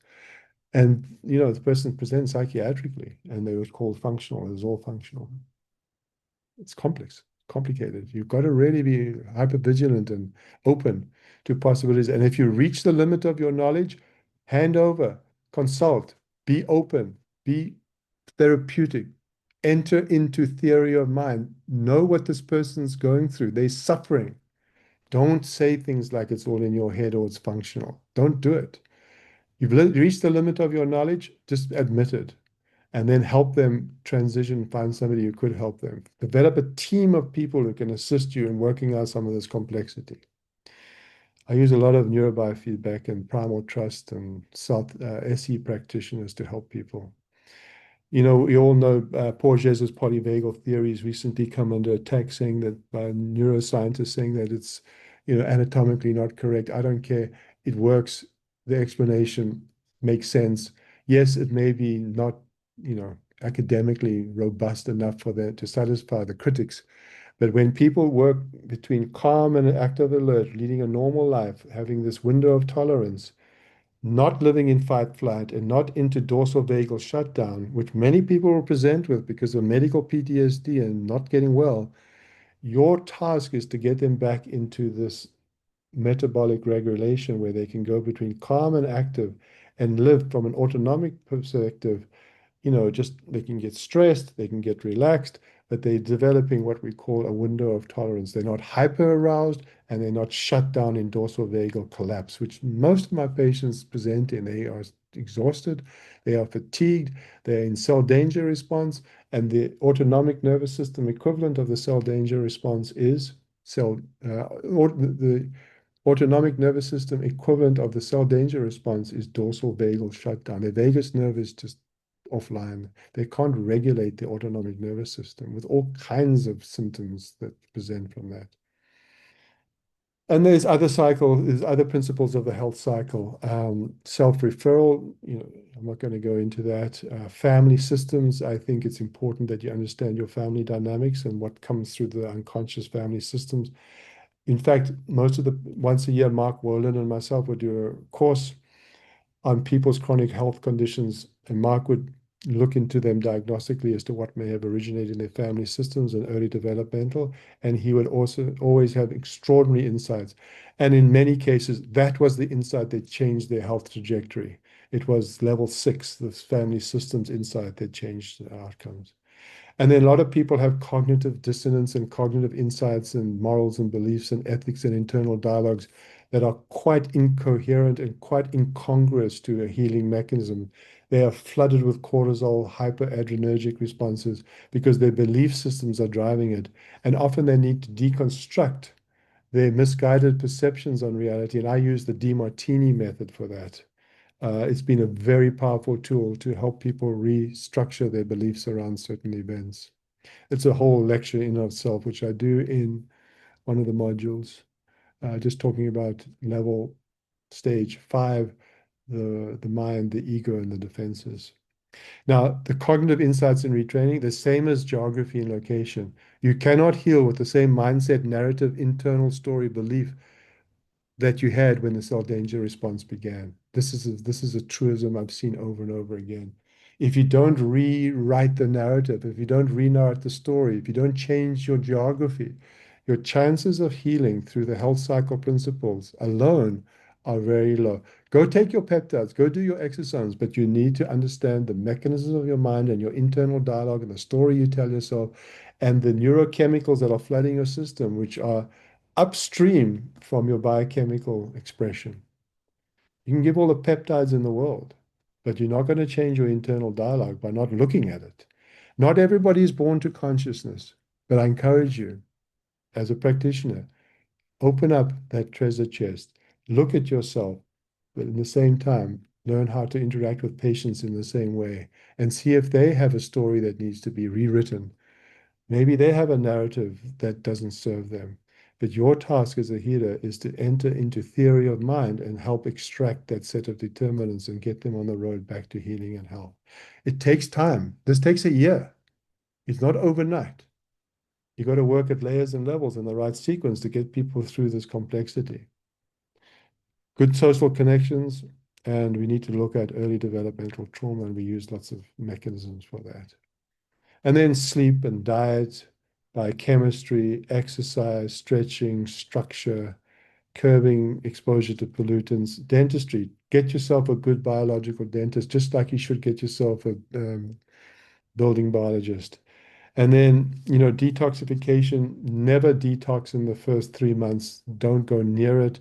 Most people are metabolically completely unable to detox because of nutrient deficiencies. You need to replenish and revitalize electron flow before they can start pushing things out through the detox mechanism. Do not detoxify an individual who has low redox. Redox determines detox. It's a cliche. Now, the most fundamental reasons why the cell danger response is initiated and remains stuck. Why? Man has disobeyed, defied the laws of nature, leading to inflammation, oxidative damage, and electron deficiency, which keeps inflammation and oxidative stress going long after their usefulness has run out. Humans are the only organism on the planet that can radically change the world around them to suit their fancy. Our arrogance, hubris knows no bounds. We really believe the universe revolves around us. We've lost our connection to sunlight. We've unplugged ourselves from natural light. We've plugged ourselves from natural Earth's magnetic fields. We've forgotten our true ecologically based embedded role in the ever-evolving cycles and threads of nature. We've placed our individual egos and self-interest and financial gain at the center of this infinite universe, despite the evidence that, against the backdrop of infinity, our insignificance is rather overwhelming. Yeah, if you want to suffer, have it your way. That's an insight from Ayurveda. We have imposed man-made, unknown in nature, non-native EMFs, wasting electrons and impairing ATP production. We've damaged our water supplies. We've disobeyed local and seasonal variations in food supplies. We've developed atrocious eating habits with biophoton depleted deuterium-rich foods. We've created microclimate controlled bubbles. We use rubber-soled shoes, which stop magnetic fields from restoring some of our magnetic field. We've raped and pillaged the land with modern agricultural methods and tortured sentient animals beyond any reasonable morality. These are some of the realities. So Robert Bly, News of the Universe, he poses the question, how much consciousness is the poet willing to grant to the trees or the hills or the living creatures, not a part of his own species, right? We need to ask these ecologically based questions. We have to develop a new consciousness. And if you want to know more about this, these are some of the panpsychism, Spinoza, integrated information theory of consciousness, Hammerith, Penrose. These are some of the people which I talk about in stages 6 and 7 of the model that I use. We cannot heal our symptomatology, diseases, complex illnesses with the same paradigm, mental field, or environment that created these in the first place. This is the takeaway. We have to return ourselves and our patients to a much more ecologically embedded relationship with the earth, the sun, our planet, the circadian rhythms of day-night cycling. If we have any hope of reestablishing the health cycle in ourselves and our patients, we have to weave ourselves back into the threads of nature somehow, no matter how small. We have to start. We have to become conscious of the fact that we need to do this. Carl Jung said, at times I feel as if I'm spread out over the landscape and inside things, and am myself living in every tree, in the splashing of waves, in the clouds, and in the animals that come and go, in the procession of the seasons. There's nothing with which I'm not linked. That's the quantum physicist said the same thing. We linked to this field. Exposure to natural sunlight, to Earth's magnetic fields, to day-night cycles, to animals in the wild landscapes. These are in our physiological makeup, in our blood, in our psyches. Who are we and what have we become without them? These are very deep questions we need to ask ourselves. Maybe all sickness is homesickness, a disconnection to our deeper selves, embedded into larger networks, with even larger ecologically embedded networks. So healing may be a process of coming home to that deeper aspect. Where is our home? It's not our bodies, not our minds. It's the source of everything. It's the basis of our being. It's this field of awareness. It's a deep historical, geological, behavioral, psychological connection between all living things, fostering a deeper sense of identity and belonging in this world. Ian McCallum, a well-known South African psychiatrist and Jungian analyst and author, and a wilderness trainer, and a tracker. Maybe many of our maladies and modern psychiatric diagnoses are adjustment and disconnection syndromes linked to this yearning. Think about this. Don't just pay lip service. Think about this. How disconnected are you? How disconnected are our patients? How much hubris do we have? How much ego-based insight do we have in terms of our own incapacity to stay connected to the rhythms and cycles of nature? And so when you're working with patients in this complexity, in a new medical curriculum, you have to create salience, you have to have handouts, you have to have knowledge, you have to teach people how to restore some of these cycles. And I use these questionnaires and these handouts, these dietary things. We go into a lot of detail with all of this.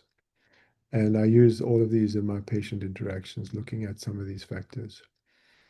And we assessed all the stresses and pathogens. We use all the functional medicine labs, as all of you are probably trained to do. Here's some of the labs I've used over the years. In the course, I go through this. I do 2 lectures, 2 hours each on the stage one, the extended body of toxicology. Yes, we don't ignore it, but it's not where it begins and ends. It's just one of the entry points into the toxic load of the human being. And these are some of the treatments I found helpful over the years in stage one, the toxicology field. IV and oral cell membrane medicine. This has been the big mainstay of some of the treatments I've done for toxicology. Um, and these are the 5 most important labs that out of all those labs that I used over the years. 2 of those labs aren't with us anymore. They shut down. This is the cell membrane medicine mitochondrial repair lab, IGL. The biggest tragedy in my practice was losing this lab due to death of the owner. It was amazing. We still can do cell membrane medicine, mitochondrial medicine with the body bio Kennedy Krieger fatty acid interpretation. This forms a mainstay of cell membrane integrity. And other things that have helped patients move through the cell danger response using the 7-stage model are we do Ayurvedic profiles on people, we do Myers-Briggs typology, we do attachment styles, we are aware of personality disorders, and we are aware of cognitive defenses, we are aware of brain functioning, we do QEEGs and cognitive workups on everybody.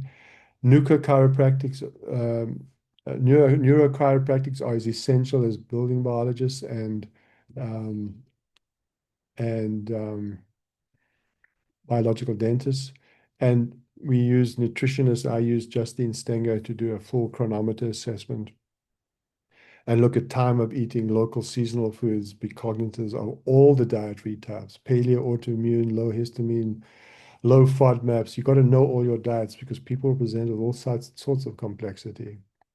And here, in summary, the treatment sequence for people with chronic complex illness, given the little bit I've given you today, number one, health cycle principles. That is your job. Teach health cycle principles. Teach them, learn them, understand them, practice them. Then teach your patients and assess and treat self-regulation. Get the person to be somewhat self-regulating so that they're not in sympathetic dominance or dorsal vagal shutdown. Learn how to assess and treat self-regulation. Then POTS and hypermobility. If your patient has postural orthostatic tachycardia syndrome and hypermobility, mostly POTS, you're not going past this phase until you're diagnosed and treated it. In my third or fourth course, the fifth course, module 5, I do 2 hours on POTS and mast cell activation. And then stabilize mast cell after POTS, orally and IV. We used to do a lot of IV mast cell stabilizers. Then you balance hormones, then you balance cell membranes. That treatment sequence was the one I used most of the time when I had a clinic of 15 practitioners or 15 staff, and we had patients come from around the world, spend a year in Calgary, and we'll take them through this program. Slowly but surely, it takes time. You cannot turn the clock back. You cannot restore mitochondrial functioning overnight. People who come with that expectation need to be educated as to why that's not possible. And sometimes you get stuck and you don't know, you often treat at the wrong level, and you need to you need to think if a patient's stuck 3 months at the same symptomatology, am I treating at the wrong level? We do cell membrane medicine, that's a whole talk in of itself. Only then, once you've established those hierarchy of treatments, do you then go and start treating the gut and the permeability and the endotoxemia and the SIBO.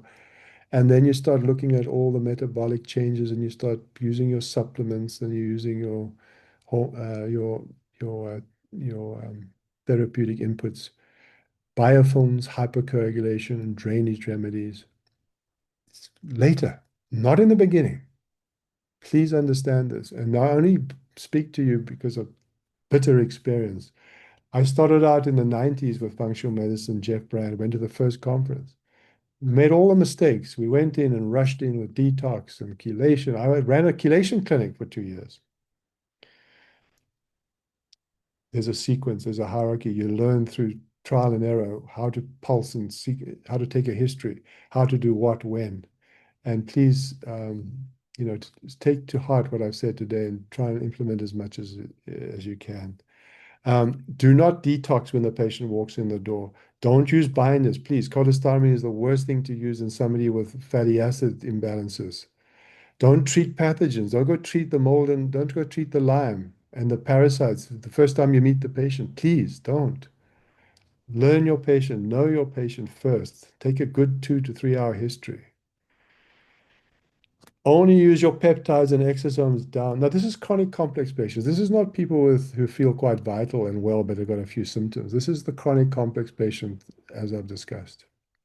Replenish and build foundational lifestyles and biochemistry first. Be aware of biological resistance. When you put new signaling molecules in, it may create an abreaction initially. Be aware of medical PTSD, amygdala upregulation, early trauma, mast cell, POTS. Address all layers and levels of the person's experience, from toxicity to self-actualization. Be patient. The cell danger response takes time to reverse, up to a year. If no progress is being made, consider you may be treating at the wrong level. Very often happens.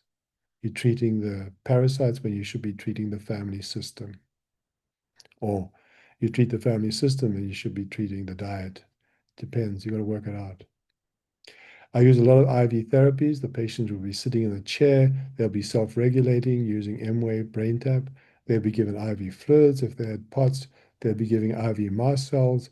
And then we'll give them the foods and the supplements that they were intolerant of, the 4 foods that the patient came with. We'd start to give them once they were self-regulating.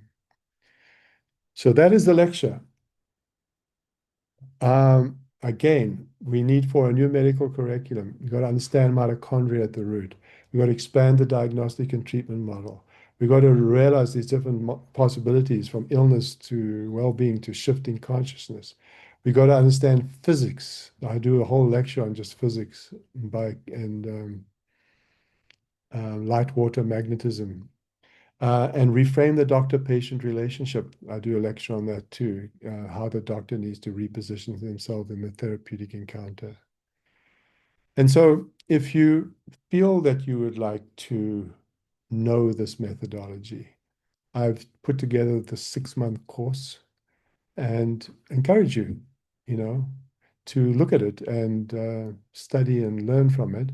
I do a Q&A every month and I help you, orientate yourself to the program. I do mentorships for people who present case histories, and I still consult through education and consulting with patient loads. So, but look at the course. It's what is it? It's Amanda. It's an in-depth guide to these stages. It's clinical application of all of this that we spoke about today. We do these modules. We do case studies across all layers and levels, and we use instructional handouts. And next, for those of you who are interested and sign up, we have a bonus orientation call where I show you how to get started with all of this before the course, you actually take the course itself. Module 1 is explaining this new medical curriculum, some of what I spoke about today, but there's lots more. Stage 2 is more about the cell danger response, or module 2. Module 3 is environmental medicine and toxicology in 2-hour lectures. Stage 4 is the physical body biochemistry and structure, 2-hour lectures. Module 5 is electromagnetics, physics, circadian, and quantum biology, 1 lecture. Module 6 is the emotional body, the trauma, etc. Module 7 is the intellectual body, the belief systems and core and ego strengths of the person, personality and constitutional typology. Module 8 is the soul body, how the soul gets brought into this therapeutic encounter. And module 9 is the spirit body, how we can transcend these alliances and have a non-local reality that can inform us. And then module 10 is a case study where I take all layers or levels and orientate people through it. So yes, there's a bonus module, Marcel and Potts. It's added on somewhere, I think between 5 and 6. I'll go into detail with that. So those of you who are interested, please join me. I'm trying to offer a solution to your, if you're struggling with this as a patient, or if you're struggling with this as a clinician.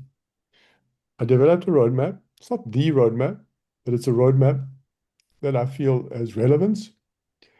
I would love to talk to um, Ann Walton to see what her curriculum looks like at this new medical school in Ohio. But this is the curriculum I've developed, and I intend to flesh it out in much more detail and have mentorship programs and certifications down the line. But for now, this is where we stand. It's I did it for 6 months last year. It's pre-recorded, and there's multiple points of access to the material. So, Amanda, are you there? I'm here, Dr. Hoffman. Great presentation. Thank you. What did I We leave have out? some we have some questions in the Q&A section, or you can also pull from Oh yeah. some of the ones that were submitted previously. Where do you want to start? Well, Samantha said addressing root causes for MCAS would be great. 2 hours on that. 2 hours on, and the root causes are all the stresses and triggers that I explained today. In the Marcel course, there's like pages of stresses, so it's addressed in the course. Histamine intolerance and high tryptase level, it's all in that Marcel course. Yeah, we talk in detail about that. Histamine intolerance, of course, is different from Marcel. It's a subset of Marcel activations. Shauna, is there an advantage for having standard prescriptions filled through a compounding pharmacy like Script or FDA-approved medications? So FDA-approved medications that are generic done by pharmaceutical companies often have dyes and fillers in them, but compounding pharmacies can take, say, Synthroid and extract the T4, the levothyroxine, and the liothyronine, the T3, compounded. That's natural without fillers and dyes. So I tend to use compounded extracts of FDA-approved pharmaceuticals because most of my patients have mast cell activations, and the biggest trigger of mast cell activation, excipients, additives and fillers and dyes inside supplements and drugs. So I always use compounding pharmacies if I can. Sometimes people get away with not using them, but people with true mast cell activation syndrome generally have to go to compounding preparations. Do I still recommend supplements to help support detox? Yes, I do. But the main thing to support detox is way down in the priority. The priority is health cycle principles. That's the priority.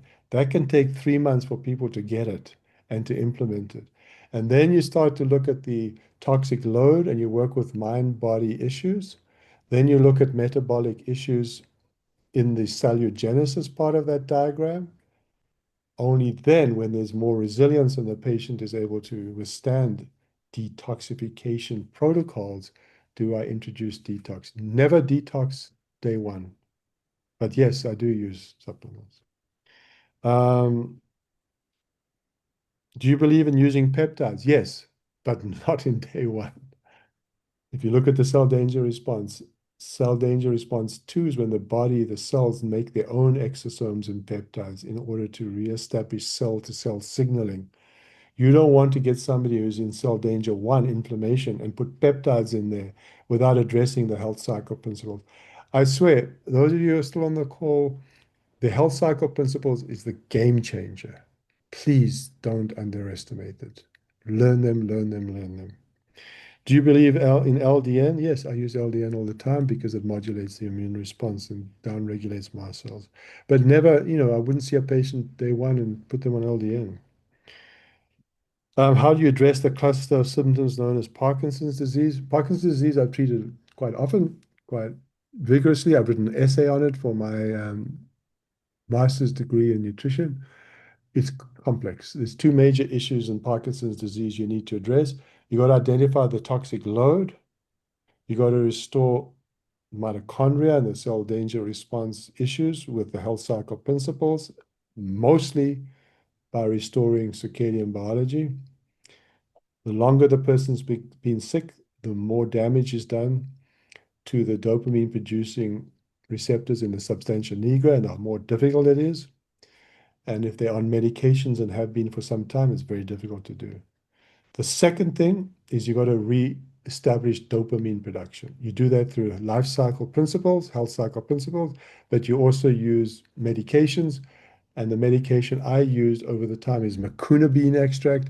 And that I studied with Marty Hines to learn how to do it, which is quite complicated. So you can remove the stresses, restore health cycle principles, but you've got to restore dopamine production.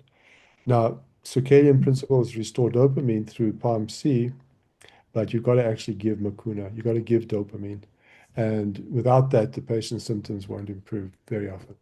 So Parkinson's is difficult. It's not easy. So don't make the mistake and think you can treat all Parkinson's disease. It's complicated and there's a lot to it. And it's expensive to if you're doing it from a functional perspective. And those are the ones I can answer because a lot of people ask, I've got urticaria and tinnitus, how do I treat it? Well, that's mast cells. And one of the things I started the mast cell group with Dr. Afrin in 2017. I go into the history of MCAS and how it's developed over the years. And there's a whole way to approach MCAS that I teach. So anything else? Yeah, if we hop into Dr. Hoffman, I don't know if you can see the Q&A button easily, otherwise I can just read them aloud. Just read them to me. There was also one question that came up often. People are asking, do we work one-on-one? The short answer is yes. But for those of you on, if you look at the Q&A, I dropped our email inbox and you're welcome to email our team and we can work with you to do a one-on-one consult. But the short answer is yes. Can I just say something about one-on-one consults? Yep.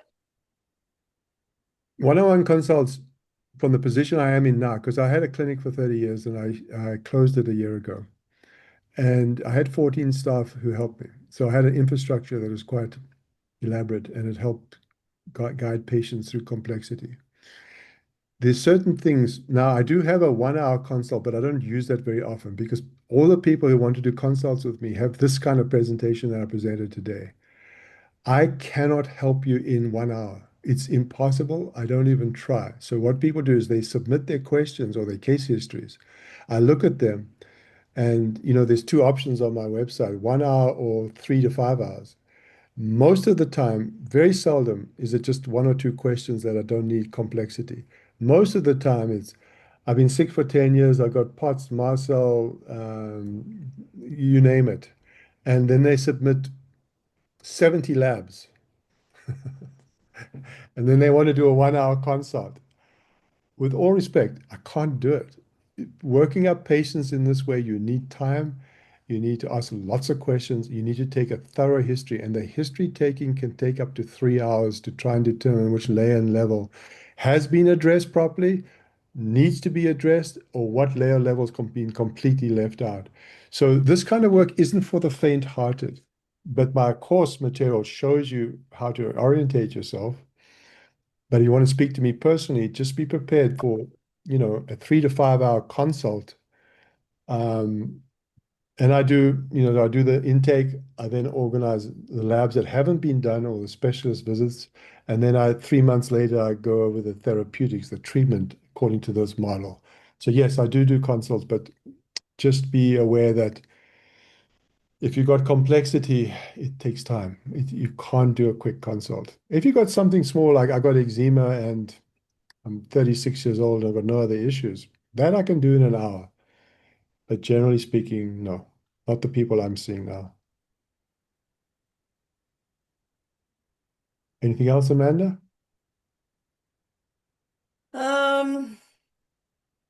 It's kind of a fairly open question, but maybe you can at least just touch on it where it aligns in the course. Can you heal from breast cancer? Oh, absolutely. Absolutely. Well, breast cancer is complex. It's, stage 1, 2, 3, and 4, and estrogen receptor positive. And there's a lot of complexity to breast cancer. But in most of the people I work with now in this sort of holistic oncology field. Like I work with Mark Reniker and others, Keith Block and others, and most of them consider breast cancer as a chronic disease, not as a death sentence by any means. And they keep working.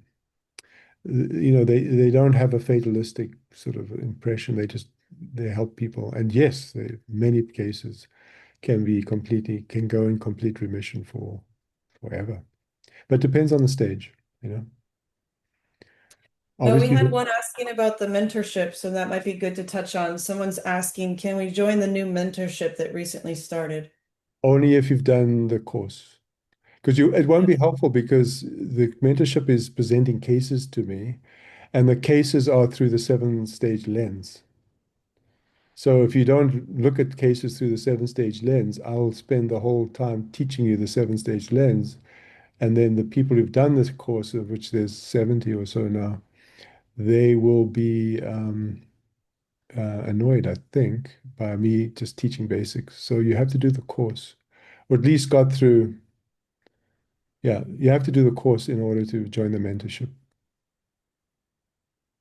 Yeah, and then I would just say there are several questions around, is this curable, right? And then they list whatever the issue is.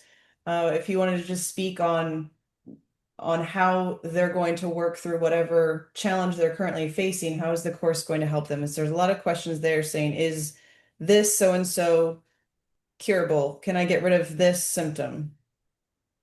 Well, There's probably four or five around there.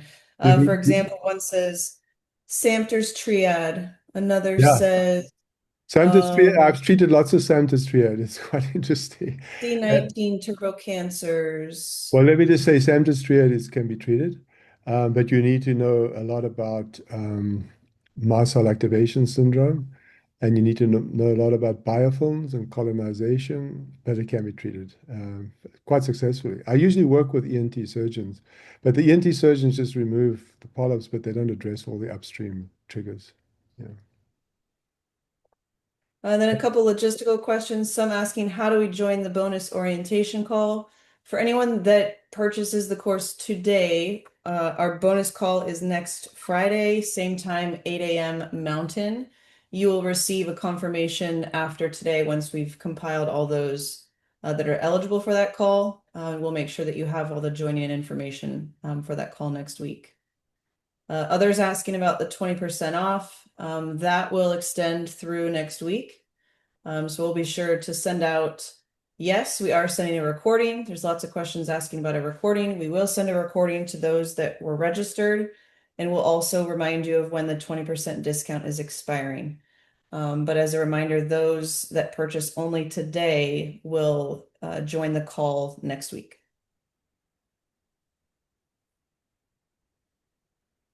Thanks, Amanda. We are about at time, Dr. Hoffman, so I don't think we'll field any more questions. I dropped the email for those of you asking about consults, or if you just have questions, you can drop it to our team email there. You can also reply to any of the emails that we've sent out, and then you'll receive the recording and other links later this afternoon. Dr. Yeah, Hoffman, anything? well, Final thoughts from you? I just hoped, there's a lot of complex material, and I hope people could extract some of the threads of how to look at this. But it is, there's a lot to it, and it's 35, 40 years of practice distilled into 1.5 hours. So I hope, I hope it was bearable, and if people are, interested in what I had to say. So thank you for attending. I really appreciate it.